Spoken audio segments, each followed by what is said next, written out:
Hi friends, welcome to இதன்ஸ் kitchen. நம்ம இதன்ஸ் கிச்சனில் ஒரு அருமையான மீன் குழம்பு தான் பார்க்க போகிறோம். விரா மீன் குழம்பு. வாங்க எப்படி செய்கிறதுன்னு பார்க்கலாம். இது 2 கிலோ மீன் வாங்கியிருந்தாங்க. இதில் உள்ள பீஸ் எல்லாம் எடுத்து வறுக்கிறதுக்கு ரெடி பண்ணியாச்சு. இப்போ இதில் உள்ள தலை, வால் பகுதி இதை மட்டும் எடுத்துருக்கேன் குழம்பு பண்ணுறதுக்கு. வாங்க எப்படி செய்கிறதுன்னு பார்ப்போம். மீன் குழம்பு பண்ணுறதுக்கு இந்த அளவுக்கு புளி எடுத்திருக்கேன். கையால் பிடிச்சா ஒரு பிடிச்ச புளி. இந்த குழம்பு வந்து நாட்டு மீன் குழம்பு கொஞ்சம் புளிப்பாக தான் இருக்கணும், அதனால் இந்த அளவு எடுத்திருக்கேன். ஒரு 15 சின்ன வெங்காயம் பொடியாக நறுக்கியிருக்கேன். ஒரு தக்காளி, பெரிய சைஸ் தக்காளி அரிஞ்சிருக்கிறேன். 5 பச்சை மிளகாய், கொஞ்சம் கருவேப்பிலை. இந்த அளவுக்கு தேங்காய் எடுத்திருக்கேன், அரை புடி அளவுக்கு. ஒரு தக்காளி பழம், 10 சின்ன வெங்காயம். இதை சேர்த்து அரைச்சி எடுத்துகிட்டு வந்துடும். புளியை கரைச்சி எடுத்தாச்சு.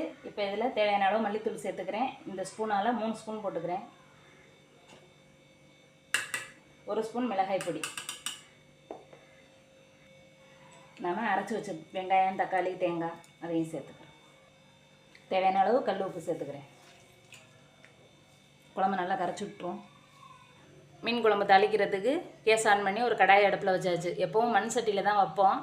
இன்றைக்கி மீன் அதிகமாக இருக்கிறதுனால மீன் எடுக்கும்போது உடஞ்சிரும், அதனால் கடாயில் வைக்கிறேன். தேவையான அளவு எண்ணெய் சேர்த்துக்கிறேன். எண்ணெய் சூடாயிருச்சு.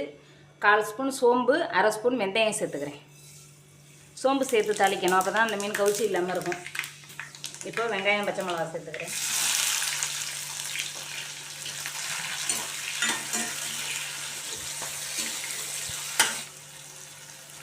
கரைச்சி வச்சுருக்க குழம்ப சேர்த்துக்குவோம்.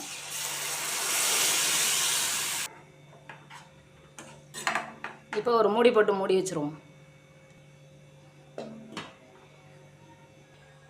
குழம்பு நல்லா கொதிச்சிருச்சு. இப்போ கழுவி வச்சுருக்க மீனை சேர்த்துக்கலாம்.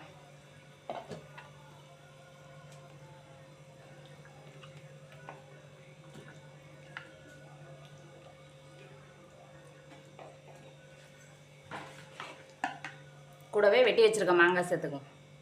நாட்டு மீன் குழம்புக்கு மாங்காய் போட்டால் நல்லாயிருக்கும். மாங்காய் சேர்த்துக்கும். கேஸை சிம்முக்கு மாற்றிட்டு ஒரு மூடி போட்டு மூடி வச்சுருவோம். ஒரு 5 நிமிஷம் கொதிக்கட்டும். குழம்பு நல்லா கொதிச்சிருச்சு. இப்போ கேஸ் ஆஃப் பண்ணிவிட்டு மேலாக கொஞ்சம் மல்லித்தலை தூவிட்டு மூடி வச்சுருவோம். பாருங்கள், நமக்கு விரா மீன் குழம்பு நல்லா சூப்பராக ரெடி ஆயிருச்சு. இது போல் நீங்களும் செஞ்சு பாருங்கள். விரா மீனில் மண்டை தான் டேஸ்ட்டாக இருக்குன்னு சொல்லுவாங்க. நீங்களும் இந்த மீன் கிடச்சதுன்னா கண்டிப்பாக இது மாதிரி செஞ்சு சாப்பிட்டு பாருங்கள். இந்த வீடியோ பிடிச்சிருந்தால் லைக் பண்ணுங்கள், ஷேர் பண்ணுங்கள், சப்ஸ்கிரைப் பண்ணுங்கள். தேங்க்யூ.